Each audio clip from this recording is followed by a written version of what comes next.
Hi, Marcie. Welcome to the podcast. Hi, how are you, Michelle? Great to I'm be here. good. I'm super excited to have you on because I was lucky enough to be able to work on a project with you, helping you out with your booth at Object, and I fell in love with your product. Thank you so much. That's so nice to hear. We loved You're, working with you as well. it's so sweet, and I can't wait to talk about it a little bit. But why don't you introduce yourself to everyone listening and tell everyone a little bit about yourself, and then we'll take it from Yeah, there. sure. So my name is Marcie Pantzer. I live in New York City, and I am the founder and creative director at a company called Dear Annabelle. We make luxury paper products and home goods. We started just before the pandemic in September of 2019. So we've been in business a little over 3 years, which is exciting. And we've been growing our business. We started with note cards and notepads, and we've expanded into some other categories, which has been really fun. And we have some fun things on the horizon that we're working on. I part of what I love paper. I've said that on several podcasts in the past. Like I'm all about the real book and real paper, and I still love letter writing, and I still love, like, I do everything on pads, and like now with everything being digital, it's lovely to see a product out there that's so beautiful in the world of like everything's being digital, because it tells me that I'm not the only one that still loves paper. Yeah, I totally agree. We love paper lovers. There's lots of them out there. You're right. Our world is so increasingly digital that it's so nice sometimes to have something that's tactile. To actually get a letter in the mail is super refreshing now. I basically only get catalogs and bills. So when Yeah. I get a letter and I see someone's handwriting in my mailbox, it's so fun. And just to open it and know that someone took the time to write something down and find a stamp and find my address and throw it in the mail. It really it's special and it really stands out now. I still use a lot of like notepads. We sell tons of them. I put them all over my house. I'm constantly writing notes to myself and my family members. So I do think that even though our world is so digital, sometimes it's nice just to hold a pen and write things down and look at things off your screen. I was talking to Sarah Schwartz, who loves your product as well. She's the paper nerd. She has a podcast herself, and what I was telling her is that I get a million texts and emails, like emails for I don't even read anymore when it comes, because there's so many flooding through, and a lot of them is like the same information. But now I have people sending me thank you texts that are reps, and it's like, for the reps that do sit down and write something, it means so much more, because it is just what you said. Someone took the time to write it out, put a stamp in it, put it out, and to me that's more special than like somebody sending you a text, which we send a million texts a day. It's like that just doesn't seem very special to me anymore. Yeah, I agree. I mean, there's definitely a time and a place for a text thank you. There's certain things where that's just perfect. But when someone goes out of their way to do something nice for you, I think that you could, reciprocate that gesture by, taking a little more time to send them a proper note. I certainly send lots of email and text thank yous, but I try to always take the time to actually write a note, especially for more special events and more special gifts and things like that. How so I was just talking to you off camera, and I had mentioned that in your bio something's not included, and it's like you had this amazing and incredible job, that you were one of the former editors at Town and Country, and you were telling me a little bit about it. Tell everyone a little bit about your experience there, because I, for one, am a total magazine girl, and it's like that is one of the pillar magazines that I'm infatuated with. Yeah, so that was one of my first jobs out of college. I worked at Town and Country under Pamela Fiore. She was the editor in chief there, and she's sort of a legend. She worked there for a long time, and she's a very fabulous chic woman. And I started working in the jewelry and accessories department, and those were really important departments at Town and Country because a lot of our readers, loved jewelry, and those were some of our most important advertisers as well. And so I got a really good understanding and learned more about my aesthetic and what I was drawn to and what I liked, and it helped kind of like clarify my taste a bit working there, especially under Pamela and my actual direct boss. Her name was Heather Severs. So covering the jewelry and accessory market was really fabulous. And then for a time, I also covered the ready to wear as like an editor there. So I did more of the American, sort of more up and coming fashion designers, which was fun. And working there, I had a chance to go to tons of fabulous fashion shows in New York and Milan and Paris. So that was a special treat. Yeah, it was really fabulous. And then I also, had a chance to work on a lot of the photo shoots. We had stylists and photographers, but the editors would oversee the things. We would pick the items that would be included, and then we would be at the photo shoots to, make sure that the vision was in line with the magazine and with the aesthetic of Town and Country. How So it was long were you there? I worked there a little over 5 years. And then I had my first child, which was really exciting. And I took a hiatus from the magazine world, and I ended up having 3 more children. So I have 4 kids. Oh my So I gosh. took a long break from, the working world. I mean, I was a mom, which I think is a really hard job too. But when my youngest child was about 5 is when I decided, like, hey, I want to go back and do something. I want a full-time job. I want to try something new. And working in magazines is not something that you can easily go back to like 10 years later. Mhm. It's not the kind of thing that you could jump back in. Yeah. So I knew that wasn't really an option for me. And I had I had always loved paper and stationery. I used to go sit at a store here called Kate's Papery, which was Love. a really big, paper store here. And I would go through the invitation books for like hours looking at different designs. And I'm fairly obsessed with typefaces and fonts. Mm. So I love that kind of thing. And as a child, my mom sold stationery out of our house. She had those big Oh, binder, those big books that people yeah. have. And that's how people used to buy stationery. Sometimes they would go to someone's house, they would rep different lines like Cranes or William Arthur, and then they would order like wedding invitations or personal stationery. So my mom did that in our house. So I think that might be where it started, my love of I would stationery. My say. mom also is a calligrapher. So she would do calligraphy for like high school diplomas in our town and things like that. Um, Wow. so I actually have pretty awful handwriting, and I definitely am not a calligrapher, but so I think that, my appreciation for this kind of thing started really young. So I knew how much I love stationery, and I felt like there are so many great stationery brands out there, but I felt like there was room for something else. I'm a big fan of lots of the different designers here in New York. There's so many. I could name a few that I love, but I love like Bernard Maisner. He's a calligrapher who makes stationery. I love Stephanie Fishwick. She's a beautiful illustrator. She does beautiful things. Happy Medical. There's a place here called the Printery, and they do really beautiful engraved work. But most of them were focusing on like custom products. And I knew that that's not really what I wanted to do. I wanted to do like more like boxed stationery sets that would be more like a gift.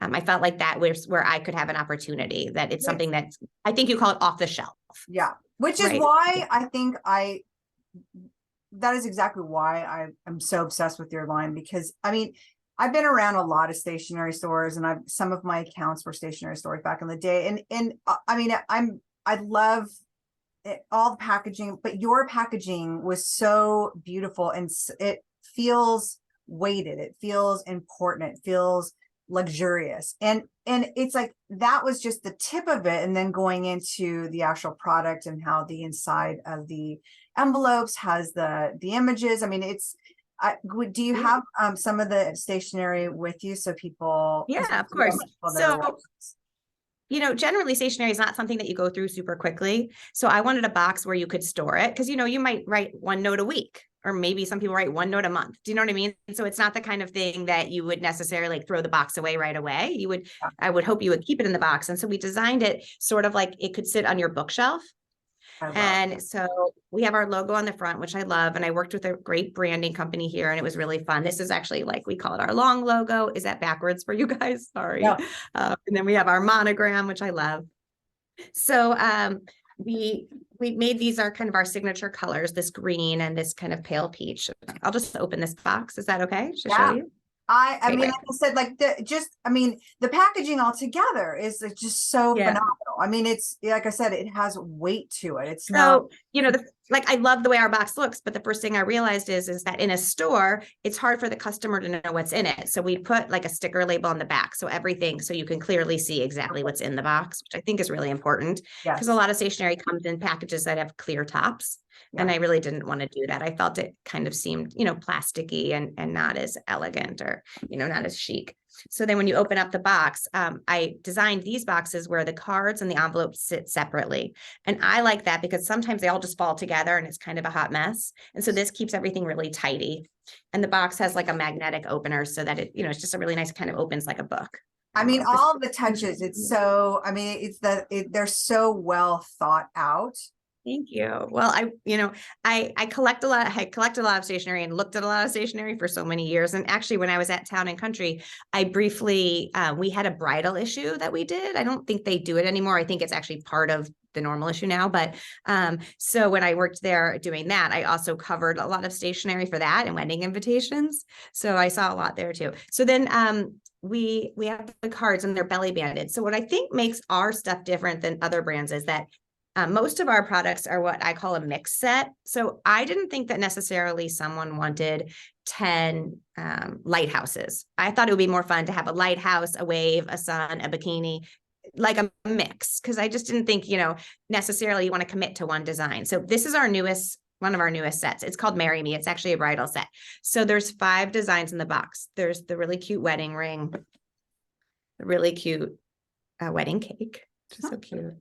A bouquet, a champagne bottle, which is like my favorite. It's so cute, and a present. So when you get this set, you can mix and match depending on who you're sending it to, or, a bride could use these. And then, if she's still holding on to them, you could use this present down the road for a birthday, anything. Basically, you could use the champagne bottle to wish someone a happy anniversary or a promotion at work, congrats on your new job.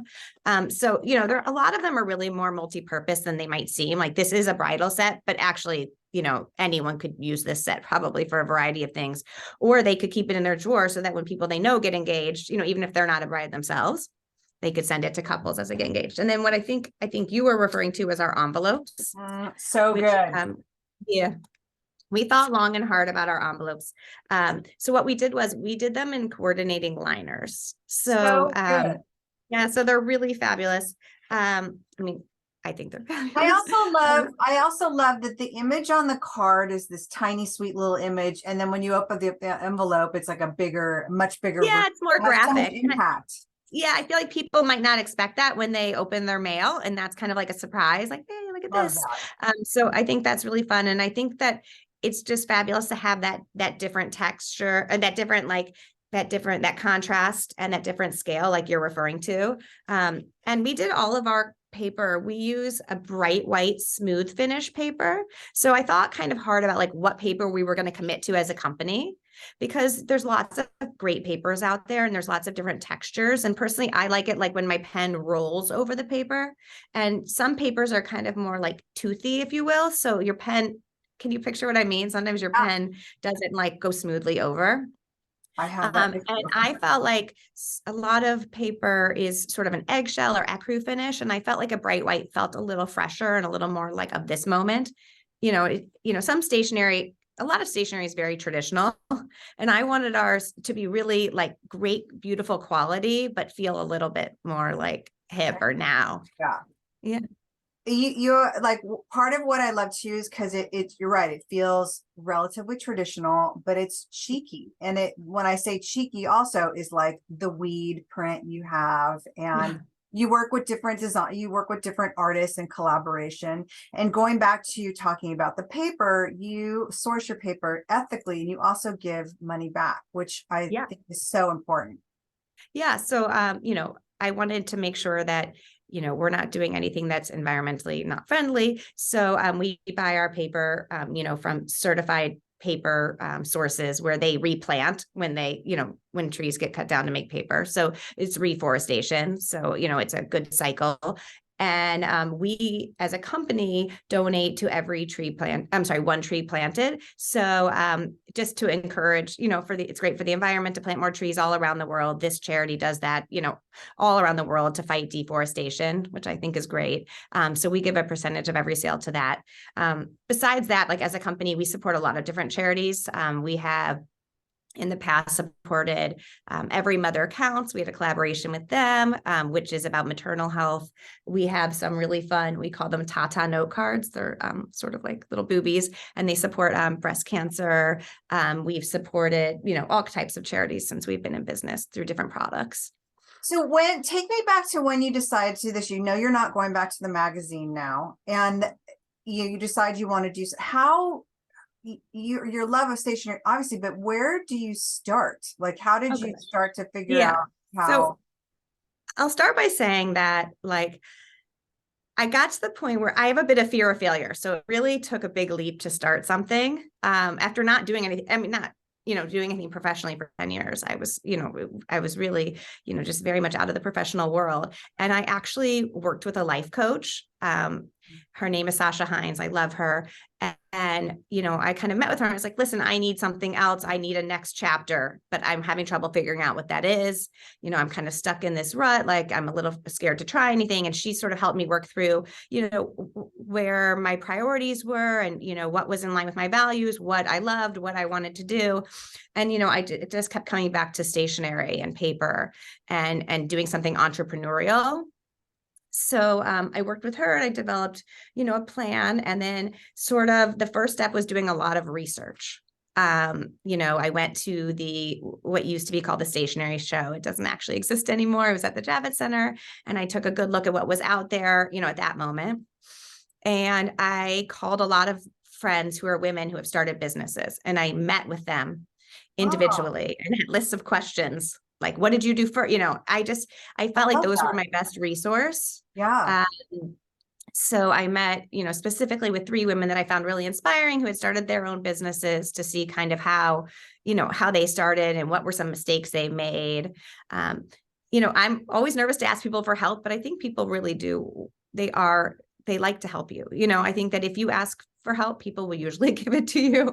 Yeah. You have to be kind of vulnerable and make those Well, asks. I love that you asked people and people that had started, like peers, but because I think, one, I think a lot of people, ego gets in the way and no one wants to be vulnerable and ask for help. And I think that once you do, people are like, oh my gosh, of course. Like that, I get asked questions all the time about what I do. And I'm the first person to be like, I will answer any question, whatever. Cause I just think a lot of people think in competition wise, and a lot of people get really weird about giving out information. And I think that being able to be vulnerable and ask, and I think obviously your friends giving, I mean, like, why would you not want to help somebody out with something and answer questions? Yeah, I mean, and people can be sort of cagey about their resources. So I actually, most of the women I asked, they weren't like in the stationery business. When I actually did decide that I was actually going to start this company, I did reach out to some of my favorite stationers that I had been a client of over the years. I just said, hey, I want to let you know I'm doing this. I didn't want you, I don't want you to be caught off guard. I don't think I'm competitive to you for these reasons, Wow, and that's it very was, nice of you. yeah, because, I just felt like these were people I respected in the industry and I still wanted to be friends with them. And I still, you know what I mean? I didn't want them to think that I was stepping on their toes in any way. I mean, these were much, very successful companies that are already well established, but I just still felt like it was a courtesy to say, hey, here's what I'm doing. I love everything you've helped inspire my love of stationery. I hope that you'll What were just be their supportive of reactions? they were all really happy. I mean, I reached out to 3 people specifically that I can think of. One is like my favorite graphic designer, Cherie Berry. She's amazing. She's helped me with a million projects over the years, and she's fabulous. And then I reached out to Bill at the printery, and I just told him, because this is what I'm doing, and I don't think it's competitive to you guys. I think it's a different aesthetic, and I'm not doing Christmas cards and I'm not doing wedding invitations, which I still don't ever intend to do, because those are custom projects and I really want to stick to more boxed gifty things. I just think it's a better business for me. And they were both really supportive, and I think they appreciated the call.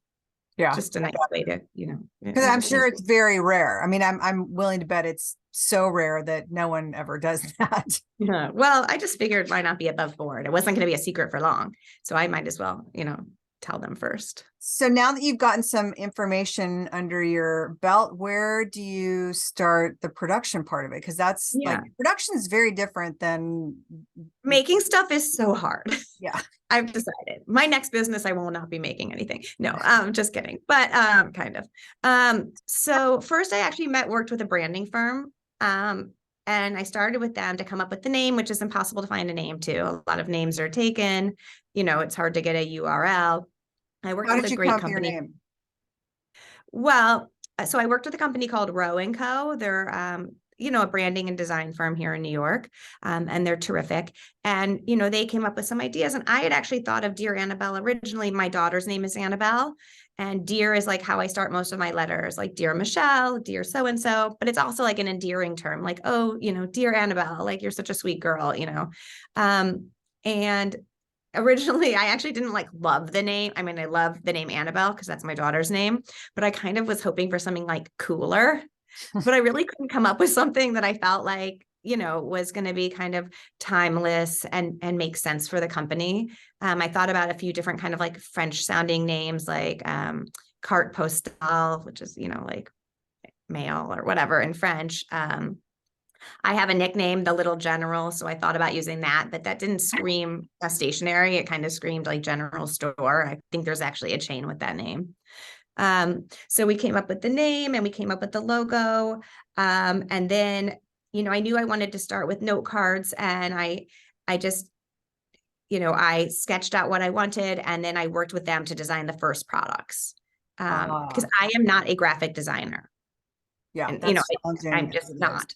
Yeah. So I have a very strong sense of what I like, and I usually create things with my really terrible sketches. I mean, I could show you, like, this is my terrible sketch for our set. So, okay, like, it's pretty good though. so you see how it came out, right? Yeah. It's much better than mine, right? Because I'm not an artist, but I know exactly usually what I want. Sorry, I just totally messed up my bulletin board, but that's okay. So I worked with them, and then I did a lot of research on printers because I figured that it was going to be easiest to start local. And, I really want our business to be, made in America as much as we can be. So I went and met with lots of different printers, and I learned a lot at the printers because, I mean, there's a lot to learn. It's a huge learning curve. There's so many papers out there. There's so many printing techniques. I mean, I was fairly familiar with the printing techniques, and I knew that I wanted ours to be engraved. So most of our products are engraved, which, I mean, I'm sure most of your viewers know, but there's all different ways to print, right? You can flat print, which is like digital print. You can letter press, and that's where you push the ink down into the paper. But I find that when you do that, sometimes the colors aren't as vibrant because they're sunken in the paper. And engraving is raising it up. So when you feel this, it's raised. And I just think that, like, from a tactile perspective, I like the way that feels. It feels a little bit more luxury, elevated. Right. To me, it's very, I mean, honestly, like how well thought out so many of the details are, they all feel very luxurious. And that's what we would hope it's for, yeah. very well thought out. I mean, it's very well thought out. And I think that people, just what you said, I don't think people understand the difference of them. And then I think now that you do, when you think about an invitation, and, like people complain all the time about, like, oh my God, I can't believe cards are so expensive. And, the cards that are shiny, that are just printed on the surface, and then papyrus that has all the little embellishments, and then letterpress. And I think that helps understand what makes a product cost more. So I think that is important that people understand that, because a lot of people, it's just knee-jerk reaction. You don't understand why is it more expensive. Yeah. And I think you're totally right, Michelle. Like, there are people who appreciate really fine stationery, and there are people who don't, or that's just not a priority for them. They're happy with something that's just flat printed, and there's a time and a place for that. We make notepad sets. I have a set here to show you, and those are flat printed. Like, it wouldn't make sense to engrave a notepad. Do you know what I mean? Because it's usually just something you tear off and you throw away and you use quickly. But for our note cards, I really wanted them to be more special and be engraved. And likewise for our place cards, they're engraved too. I just think it gives it a more elevated feeling. So I love that. But it is, listen, our products are very expensive for what they are, but they're very well made, and they're made here. If I made them in Asia and they were in a different technique, I could probably sell them for much less money. But I think they're beautiful and special. So they are, and it's like, that's why I keep using the word luxury. And luxury doesn't always have to be really expensive, but they feel luxurious. The weight of the box, the and like the weight of the card, they're double thick. They're I mean, they're not going to like hurt someone with them, but they have a nice heavy weight, which is great when it's great to hold, and it's great to receive. And like, I put my notes that I get in a drawer. Well, actually, I have like a keepsake box, and I also have a drawer on my desk, but I hope that, like, my kids will pull some of my notes out in like 50 years and like read them and love them. You know what I mean? And I think that that's really special. And that's why you're never going to pull out a text in 50 years. Good luck finding it. Ugh. But someone could find this in my drawer and kind of like have a moment into my life at that moment, like a peek into my life at that Well, that's why I moment. love watching your Instagram, because I love seeing like all the different people that you'll show their writing, Yeah. or just If you send me a note, be ready for it to be on Instagram if it's on Dear Annabelle. It's just your appreciation of the letter writing is like, I have such an, I mean, even all the way down to your Instagram the other day, you went to the Karl Lagerfeld exhibit at the Met, and that one exhibit that showed him drawing, like you could tell there's just such an appreciation for the art of writing or drawing, and I appreciate that, because I can't draw, and my writing is horrible. So don't you think everyone's handwriting's gotten worse? I just feel like since we do so much typing, like you almost forget how to write. At my son's school, they still teach cursive, and it's so cute. He's in fourth grade. That. And to see his cursive, I love it. Most schools have stopped teaching it, so it's kind of special that he knows how to do it. I love that. So once you worked out the design, like, because your packaging, obviously there's lots of levels to it. So where do you start with the packaging? I mean, now that you know what's going in the package. Sure. So I actually at the stationery show, I saw there were some packaging companies there, and I found a great one that's they have offices in Los Angeles. It's called Gala Deluxe. I mean, I'm a sharer. You can ask me anything. Like you can have my same box like maker. I don't care. I reached out to a candle company here. It was actually in Brooklyn, and I loved their box. And this was before I started. I said, I'm starting a stationery company, but I love your box. Do you mind telling me who makes it? And they were like, sorry, we can't share that information with you. I'm like, but I'm making stationery and you make candles. Like, I don't think we're competitive. It's really, I'll tell you, I've been in the industry forever, and it's very odd to me, like how secretive people get. And to me, it's like, unless you're straight up knocking someone off, but it's like something like that, a box, but people are very protective. And I think it's my thing comes from Fred Siegel was my mentor. And Fred was always like, don't worry about what everybody else is doing. Just do your thing. And if you give somebody some information, it's a good deed. But it's like, don't worry about what everybody else is doing. Worry about your stuff. Yeah. And I totally agree. Totally odd to me. Like but not understandable, but it is odd to me. I never understood it. Yeah. And so I had, obviously I looked at some of my competitors, and then some of the even more luxury brands like the Cartiers of the world, the Smithsons of the world, to see what their packaging looked like, just to get some ideas. And most of them had sort of a hard, constructed box, like I ended up with. Most of them were smaller, and they put the envelopes underneath the cards. And that might be something that we might do down the road.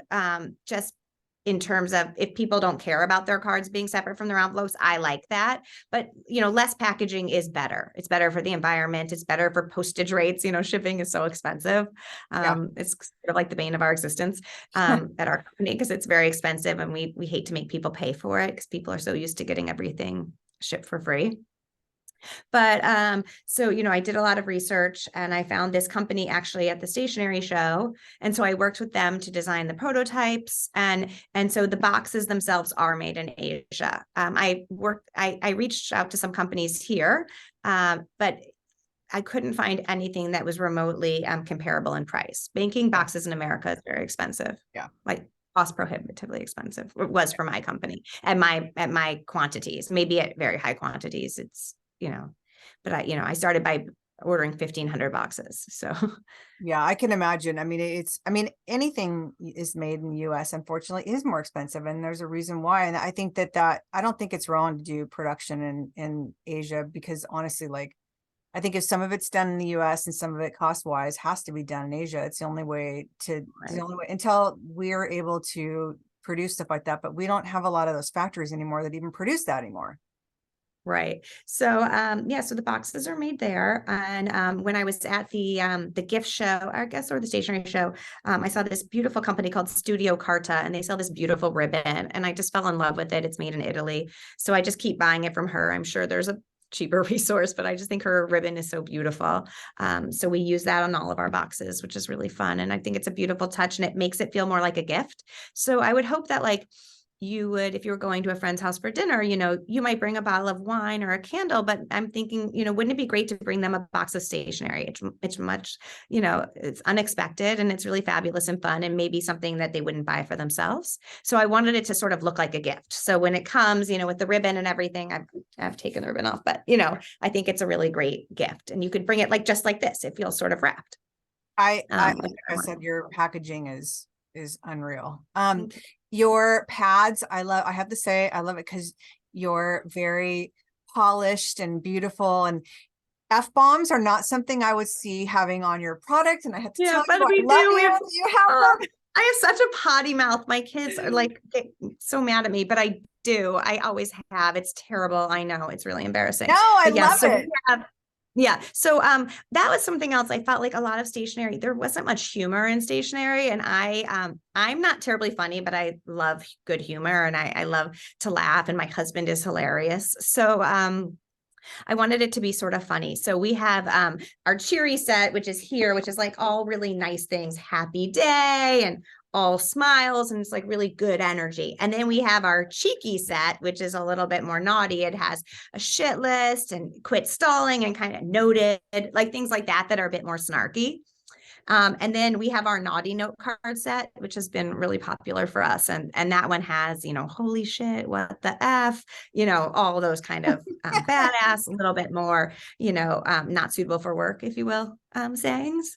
I love But that. again, those are engraved in gold and gold edged on this beautiful quality paper. So, they're like, it's like a fuck you, but in the most elegant way. I see. Okay. You just summed it up right there.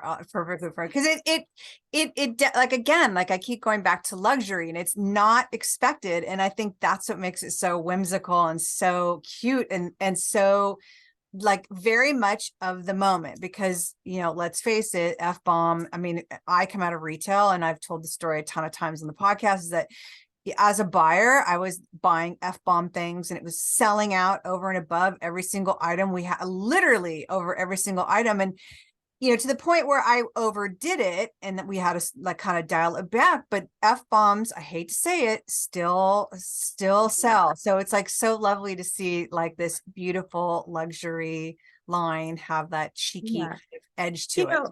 Like, you have to have like you say, the balance. Like we made these notepads that say "fuck you kindly," and everybody loves them. But we don't want to be known as like the cursing stationery brand, right? Like we, that's not where we really want to be known. So it's a part of our company. We also, have many like more classic designs that, someone who's in their 60s or 70s, or, even a more traditional 40 or 50-year-old, would totally be drawn to. You have to have both, right?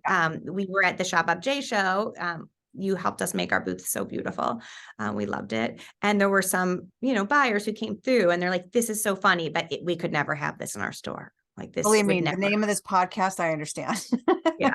So, there, you want to appeal to a broad audience. So you have to have all types of things, as as a, how, when you finally get your line and you have your samples, how do you approach getting it in stores? And to that, like, where are you? Because you repped yourself, or do you have reps? Or tell me about the beginning of getting it doors and foot and doors. Yeah.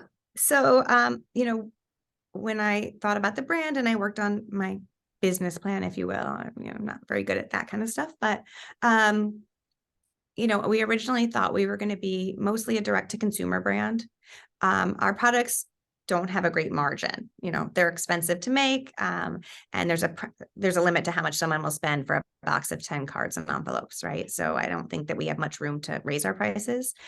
So our margins aren't great. So selling at wholesale is not terrific for us. But I think that it's really the only way for us to grow our business. And, we realized that partway through. And so when we first launched, I hired a PR firm coming out of the magazine world. I interacted with tons of PR people, and I really value PR. I think it's super important. I mean, it's a little different now, like, actual magazines aren't, not as many people buy magazines on the newsstand. So magazine press has changed a little bit, and a lot of it is digital. Mm-hmm. But I firmly believe that an investment in good PR at the beginning of any company is money well spent, personally. And so I hired a great PR firm, and we were lucky enough to get the launch in on Vogue.com, which was really fun. We were really excited about that. We had a big launch party. And so, I think when there's when a new brand comes out that people are excited about, stores come to you at first, which is really lucky. A few stores kind of wanted in on the action, and we took those accounts, and we didn't really make money on those sales, because selling at wholesale wasn't our plan. Yeah. So we didn't have the margins in place. So, but we looked at it more, I guess, as like more of a marketing, expense, I guess. Like, we wanted to be in these stores. We wanted to be able to say that we were in Bergdorf Goodman. That's awesome. I mean, especially being based in New York, that's a really important store here. We were so excited when they picked us up. And then, a few other department stores, were interested in the brand, which was really great. It's really exciting. And then we started getting approached by a lot of smaller stores. And at first we just didn't even really have the bandwidth to kind of respond. And we just reached out and said, we're not quite ready. We'll let you know when we are. We didn't even know if we had enough inventory really, to fill the orders.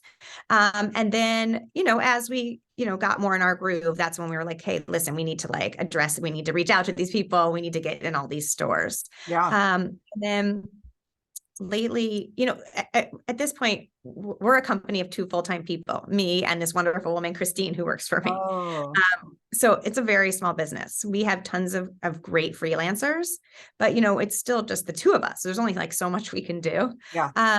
So we were on Fair, which has been really good for us. Great. At first, I was really hesitant to go on Fair because the commission seemed so high. I mean, it is high, but then we realized that is a really good way for stores to find us. 100%. And then we did the Shoppe Object show, and I flirted with doing that show for a long time, but the cost of the booth was so expensive that I wasn't sure if we could do it. During COVID, they had a virtual fair, and we did that because it wasn't a terribly big, expense, and I thought that would be good. And then just this past was that February, we did our first proper Shoppe Object show. How was it? It was great. We got a lot of eyes on the brand. We saw a lot of our existing buyers, the people from Bloomingdale's, the people from Saks, those kind of people, which are great. And then we met a lot of new people. We had orders, I would have liked a few more. But hopefully those will still come in. I think it's the kind of thing where someone sees you, they have to think about it, see if it makes sense for their store. It doesn't mean that because they didn't place an order that day that they might not. Yeah. Especially now that everything's so digital. I would venture to say, not having any experience in it, I would assume that maybe even 10 years ago, if you didn't place the order at the show, you might forget what you wanted or liked, or, there might be a line sheet that wasn't very detailed. But now everything being digital, I think it's easier I presume for retailers to buy things after shows. I'm still a catalog girl because I'm the one that forgets things because I see so much and everyone's like, oh, we're on digital, and they hand me a card and I get back to my office and I have a pile of cards. I'm like, I have no recollection why I have this card. It's I know. Yeah, it's a fine line. And now we're sort of trying to decide what's next. We either would want to be in a showroom perhaps, or maybe we want to have, a part-time or full-time kind of wholesale sales rep to work for us. So we're trying to decide if that's sort of our next hire. I'm not a business, I'm a businesswoman, but this is not my expertise. So I'm just trying to figure it out as we go and figure out what is the next best step for us. I would say for sure. Reps groups have commission structures as well. I think the biggest shocker to a lot of people when they go with a rep group, whether it be a Stephen Young or a Fine Lines or somebody like that, are the big.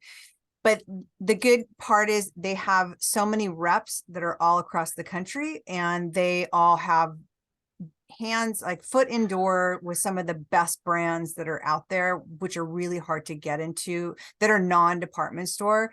Sure, yeah. But I think a lot of the smaller brands get blown away by this because every single rep needs a rep package, samples to give out. And I think some of the brands, especially when they're big lines, have a heart attack when it's okay, we need 66 rep rep samples, like for 66 people that are going to take it out. I think they're like, oh my gosh, but it is so worth it because these reps know their lines. They can get you foot in the door of brands like that it's very hard to get into. And it's like, I can't cold call some, fabulous stores in the Southeast that I don't have any relationships yeah. with. I mean, Right. it's there. It's pretty, but Fair, I will say, I do love Fair. There's just so many lines on it that for me, like I start looking up things and I get so ADD that oh, there's something else shiny, and I end up looking at something that's Yeah. nothing to do with why I'm supposed to be Yeah. there. But I do think rep wise, that would be because I Yeah. So I think, know.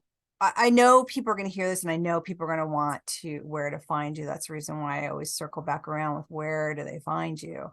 yeah, well, we have we have a website and we're on Fair, and I think that's the best place, to reach us now.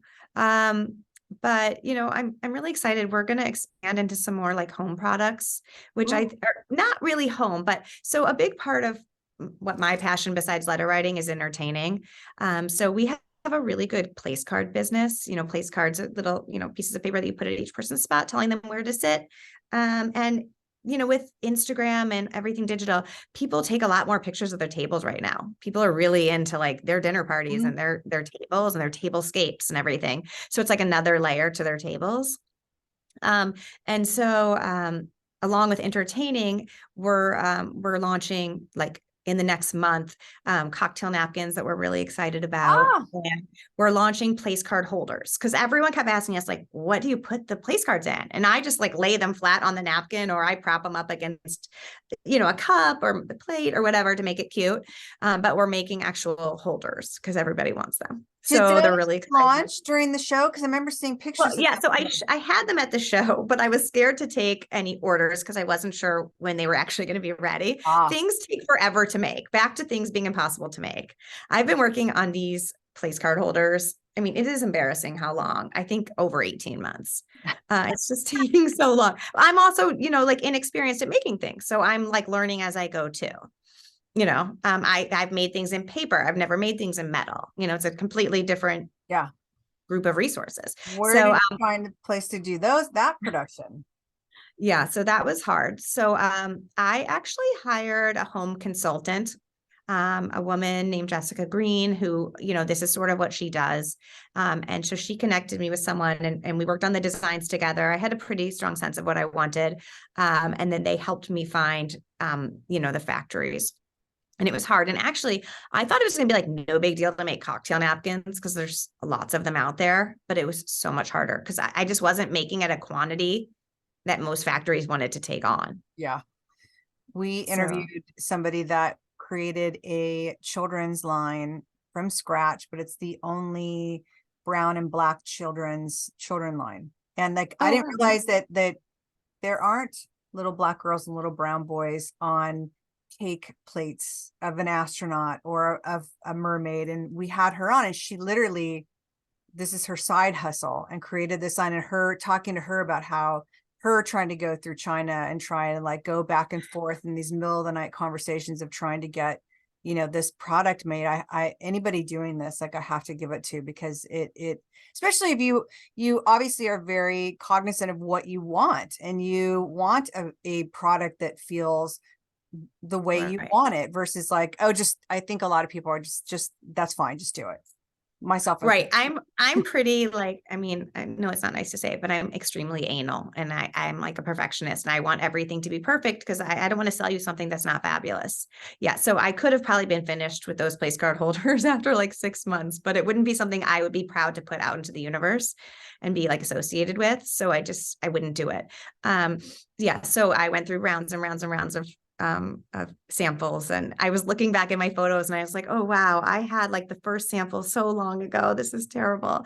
But I hope as my business grows, I get more efficient at making things, and and once you have resources in place, it's probably easier to make new things with those same resources. It's just the first time around is the hardest, I would bet.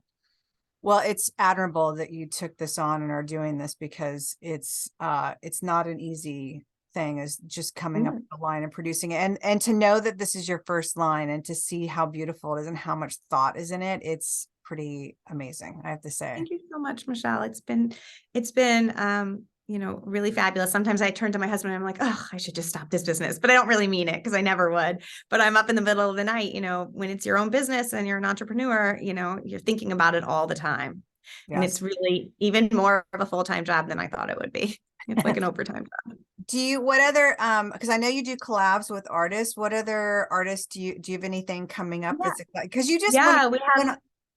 I'm sorry, when we first talked, you had just signed on one artist and I can't remember the name. Yeah. So when I originally started the brand, I love contemporary art, and I collect a fair amount of it. And originally I thought it would be really fun to do sort of limited edition note cards and note card sets with artists. And, I felt like, when I wanted to do that, that was great, but I needed a bit more brand equity. Like, you can't just be a brand new brand and go up to like, Damien Hirst and be like, hey, let's make some stationery. He'd be like, what? Like, no way. But we are really excited because we have a great collab and a great relationship with my favorite illustrator. His name is Rob Wilson, and he's from Texas, but based in New York. Actually, these are some of his original, as I'm like pulling off my bulletin board here. But so we did a dog set with him. These were some of the original designs. They're so cute. And Rob he's a doll, and he's so fun to work with. And so yeah, I think that's what you're referring to, which was our hot dog set. So cute. So we love that. And him and I are working on right now a special project for a hospitality company. It's a hotel chain. They've engaged us to do something exclusive for them around their properties, which is really exciting. It's kind of, I don't think I should share too many details because it's not out there yet. I don't think it would be nice to them. But yeah, so Rob and I are working on that now. And those are really the fun projects, I think, the sort of one-off, really fabulous, like corporate projects. We're totally open to those. And we think our company is great for like corporate gifting. Yes. Because our notepads, our note cards, they're a great thing to give, around the holidays or anytime. We've had companies like law firms come to us and say, we want to give all the partners monogram note cards. Those are like our letter cards or, different things like that. And because we like to think of ourselves more as a gifting company than anything. That just opened up a whole nother idea of like, as far as like gifting for corporate gifts. I think that's like perfect. Because again, like you just hand them the box and it's already wrapped and ready to go. Yeah. I always ask everybody two questions. The first is, hope I have answers. Because you're creative, so you're coming up with, so where do you get inspired? And I love asking people in the fashion industry this because fashion, everyone finds inspiration from different places. So I would love to hear where you find inspiration, both in life as well as creatively for your brand. Yeah, sure. Well, I'm sure that it's sort of said a lot, but I do find a lot of inspiration when I travel. When I travel, I usually go to lots of museums. I'm really I love art. And I just snap pictures of everything that I see that's really beautiful. And I'm really into florals, and florals have changed a lot over the years, and I find them really inspiring what people are doing with that. And I'm also really fascinated with the cake makers out there. I find a lot of inspiration from them. There's some people making really fabulous cakes right now. There's really funky, ugly ones, really beautiful ones, shaggy ones. There's that woman in LA, Alana, who's making those really cool shag cakes. So, I find a lot of inspiration. Of course, I find a lot of inspiration, embarrassing to say, on Instagram, but I do. I see so many beautiful things. Me too. It's like 1,000 magazines in one. I still subscribe to magazines. I still buy them at the newsstand, especially at the airport. I still tear out pages or take photos of pictures. I love a magazine. I just love the way it feels in my hands. Obviously I'm tactile. I'm so glad you said that, because I've said this forever, is that I've always, like, we would have to go find inspiration when I was an anthro. We'd have to go out as a mandatory one day a month, go out and get inspired. And it's like, we did museums and stuff, but I find so much more inspiration in magazines. Everything from food magazines, the way that they have laid it out and styled it, to fashion magazines. And like, I literally have stacks. It's embarrassing how much, when I go do my taxes, it's embarrassing to say how much I spent on magazines, because I don't like doing it digitally. and I tear things out the same thing. Like Yeah, me too. And I have my files. I pull them out even from Town and Country, some of my tear sheets, like from that time, and I still have them. And most of the things I still like, which is amazing. My taste hasn't changed that much. And I really love looking at foreign magazines. I can't understand whatever, like a German magazine. I have no idea what it says, but yeah. it's fun to look at those, I think. And I love shelter magazines. I love interiors. I never could be an interior designer, but I love it. I love furniture and I love design. There's a magazine, I don't know if you've seen it, it's called C Magazine. It's on a West Coast, and Yeah. it is like one of my favorite magazines. I mean, it covers obviously California, but it's shot so well. It's so well curated. It's like it literally, and now for some reason I can't find it anywhere in California. I'm like, what is like Oh, weird. Barnes and Noble aren't carrying it I'll look for it anymore. at all. I'll look for it at our Go find it. newsstand. It's so Yeah. inspirational. We still have a few good magazine shops here. There's one downtown in the Village that's really great. Did you post, like, as a side conversation? I know that when the pandemic hit, and then like magazines everything was cut obviously in production, like, and magazines already are kind of like not as popular because Thin. it's digital. Yeah. So And they're sort of thin. I know, and it's like Bon Appetit still doesn't feel like it's gone back to like even the paper and the texture, like all of it doesn't feel like it's still gone back pre-pandemic. It still feels weird still to me. Yeah. Yeah. It's sad. I'm curious. I just don't know, what the future is of magazines. I hope it's long and healthy. We shall I hope see. so too, because I don't know what I'm going to do if not. Yeah, I mean, people say the same thing about like the United Postal Service. Let's hope that it continues because my business depends on it. Oh. But I buy lots of stamps and send lots of letters just to keep supporting it. My last question is, what is a piece of advice that you would give to a young entrepreneur coming up and deciding to create their own brand? Yeah, well, my best childhood friend, his name's Daniel Shapiro, and he started a company called Four Laps, which is a men's fitness brand. And their tagline is "Start before you're ready."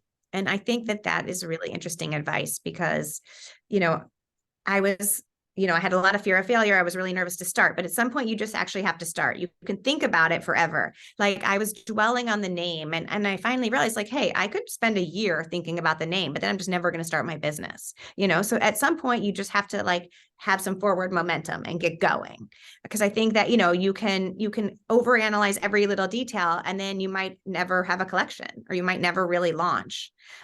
So I think that that's sort of what it is like you just have to be ready just to start and be ready to mess up along the way because I've made a million mistakes. I feel like I would do it so much better the next time. But, at some point you just have to, put your hat in the ring and hope for the best. I always say you just have to jump. Yeah, that's exactly right. And also like when I started, I had the note cards and the notepads and I wanted to do the place cards. And I was like, you know what, I can either wait and launch with the place cards too, or I can just launch now and do those in a few months. You could wait forever. Yeah. Basically. So I think that would be my advice. And I guess my other piece of advice, to what we were speaking about before is don't be afraid to ask for help because I think most people will give it to you enthusiastically. If you're earnest and, ask nicely. That has become my favorite question of all these interviews. It's always the best nuggets that people come and no one knows that I'm coming. I mean, people listen to it, I'm sure know that the question's coming, but it has honestly become my favorite question. And that is exactly the reason why. Yeah, good. Well, I was so great to talk to you, Michelle. I hope that your listeners and viewers, found something interesting. And I hope I can be inspiring to some people out there who are looking to start a new business or maybe get back in the workforce after a long time. I know it's hard for women, sometimes after they have kids and stuff to know what to do next. But, hopefully I can be inspiring to them. Tell everybody how they can find you and your Instagram and etc. Yeah, sure. So our website is dearannabelle.com and Annabelle is spelled the longest way, Annabelle. And our Instagram is Dear Annabelle NYC. Unfortunately, I couldn't get Dear Annabelle. Somebody has it. That's their daughter's name too. And they would not share it with me or give it to me. So yeah, I think Instagram is probably the easiest way to find us or on our website. Yeah. Thank you so much. It's always so inspirational to talk to people that have created something and it's as beautiful and well thought out as your product. So thank you so much for your time. Thank you so much, Michelle. Take care. You're welcome.